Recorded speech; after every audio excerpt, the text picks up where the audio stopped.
move straight on to the next presentation, which will be related to a regional Arab and Muslim perspective, as well as other issues that Wadah may have picked up and wants to talk about from Gideon's initial presentation. So Wadah Khanfar is the co-founder of the Sharq Forum and the former Director General of Al Jazeera Network. He's been named as one of Foreign Policy's top 100 global thinkers of 2011, as well as one of the Fast Company's most creative people in business of the year. We're delighted to have you with us, Wadah, and the floor is over to you. Thank you very much. Now, actually, what I have heard now is fantastic. Thank you, Gideon Levy, for your magnificent remarks. And I would like to take the word discourse. And I would like to give direct answer to the following questions. Are the Arabs at this moment in history quiet about Palestine because Palestine has become secondary in their thought? Or there are other conditions that led the Arabs, the so-called Arabs, because, you know, I want to define what does the Arabs mean, because whenever I read about this story of annexation, I find a lot of analysts, especially, of course, in Western media, saying that the Arabs are neutral about this, or the Arabs are, you know, in a shy way are resisting this, but no one is trying to take a stance. Of course, they are referring to the official stance of most or some of the Arab governments. Now, the question which I would like really to bring to your attention, the psychology of the Arab world since 1917 until today has never been explored in a proper manner by researchers or analysts or strategists, because the psychology of the Arabs is reduced all the time to certain political stance taken by leaders and governments. Now, most of these leaders and governments, as you know, have never represented the actual interest or the actual stance of the Arabs or the population or the masses or the collective memory of the people who call themselves Arabs. But if you go through the last 100 years, which I think is very important for us to put things in perspective, rather than to sink in the moment of immediacy and to start judging on strategic issues based on the latest news or latest statement that you hear from this president or that prince.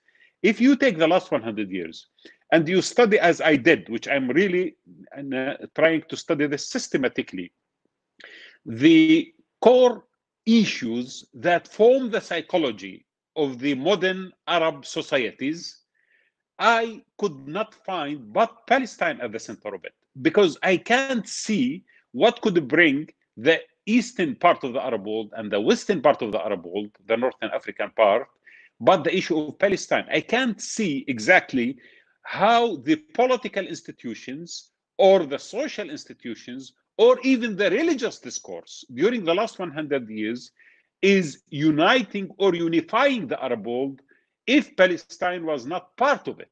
So to say that the Arabs are neutral about this or they are now giving up on Palestine is actually not accurate, factually. And I do believe the current situation where the Arab leaders, or some of them, are trying to be cozy to the Israelis and try to be silent on issues related to the annexation and other issues as well related to the Palestinian issue, does not actually represent anything related to the feelings or beliefs of the Arabs or the Arab world. This is to start with. And if you are actually doubtful about this, let us go through the argument that was used from the during the last 20 years or 30 years.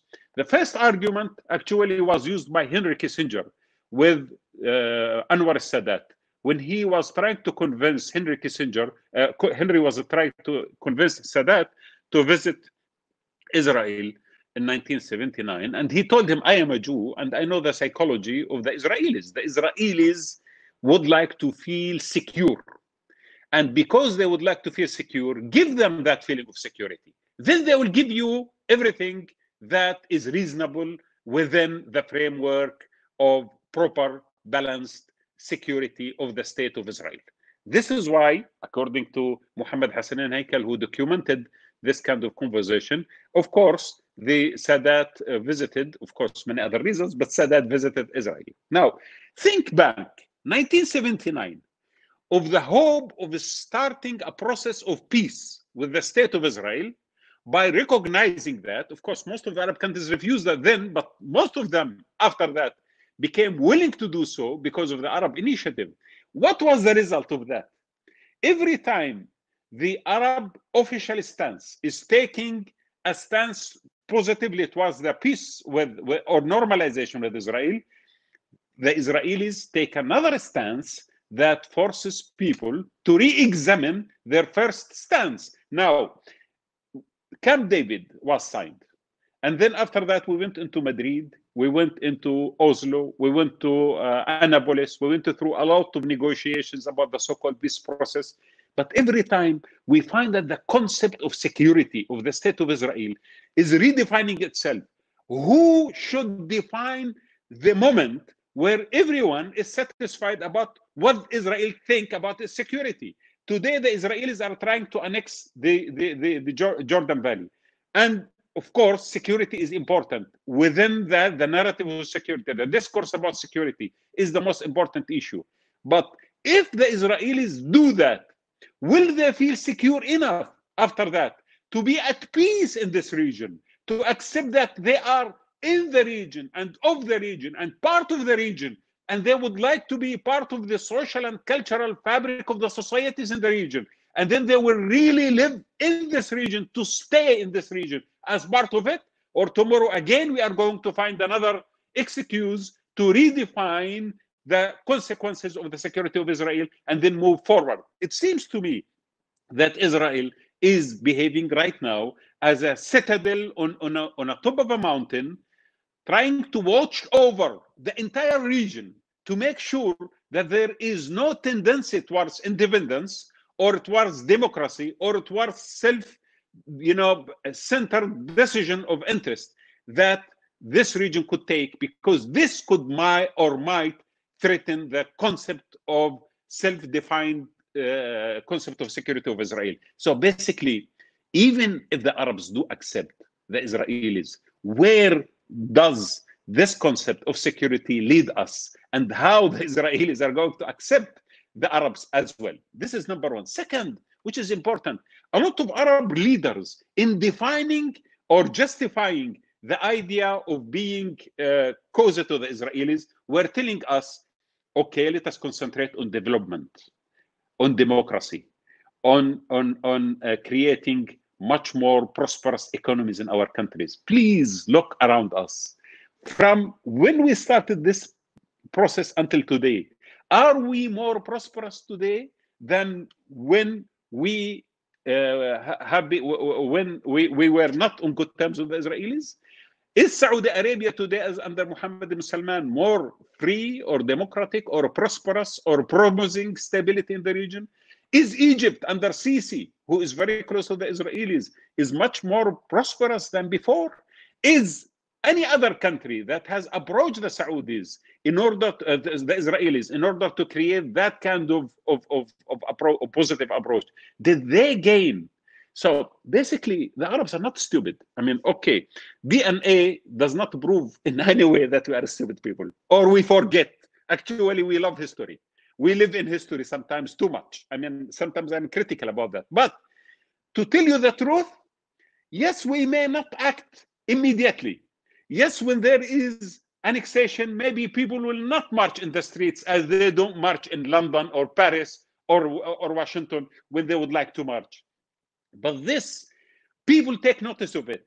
They accumulate that. And in a moment of time, everything will change. Remember that by the end of 2010, no one expected that the Tunisian people were about to revolt against Zayn al-Abidin bin Ali, or the Egyptians are about to revolt against Mohammed Hosni Mubarak. It happens because there is another psychology in the Arab world where history combined with awareness of the moment leads to a decision. When that decision is taken, that becomes very decisive and change a lot of things.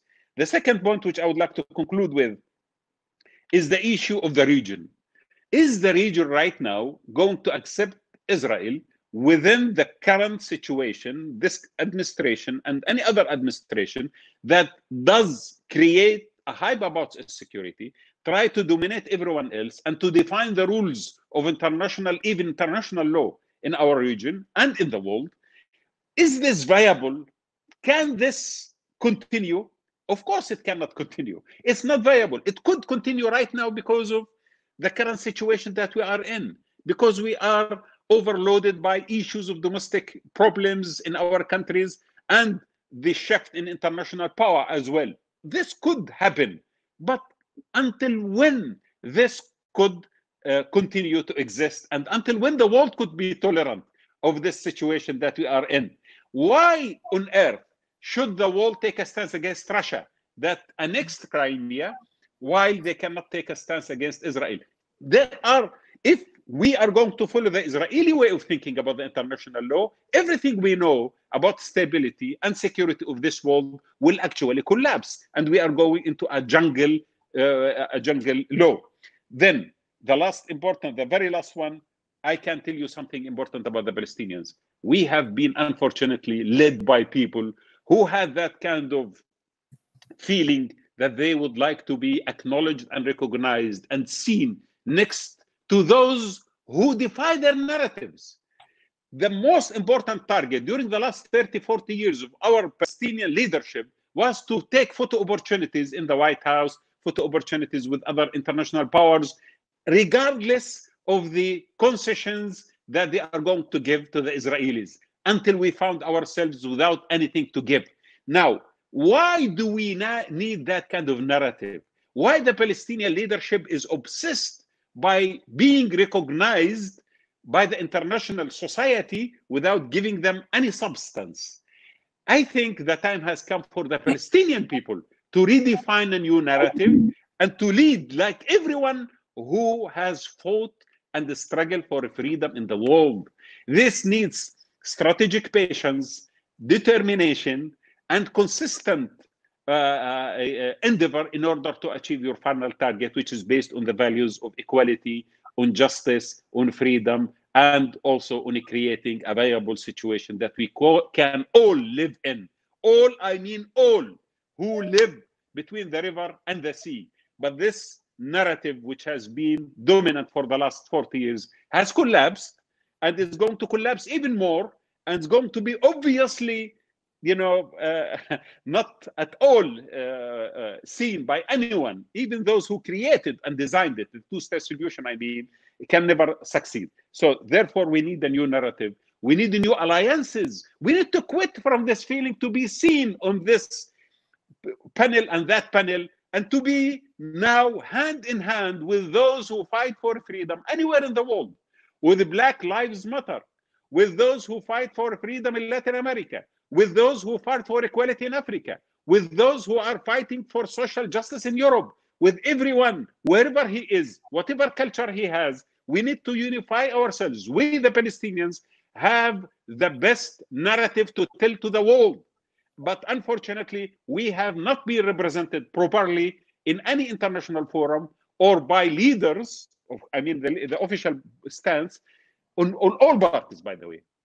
All of us are obsessed by the kind of Tony Blair's philosophy and by the kind of Trump and Jared Kushner becoming close to us. All of us are obsessed by that. This has to stop, because this is an illusion which is leading us to nowhere. Something new has to start, and that new should be on sound foundations, and we should join hand in hand with everyone who is willing to fight for justice and equality and the freedom inside the Arab world, in the region, and internationally as well. Thank you very much. Thank you so much, Wadah, for your remarks. As you were talking about Israel's ever-expanding security.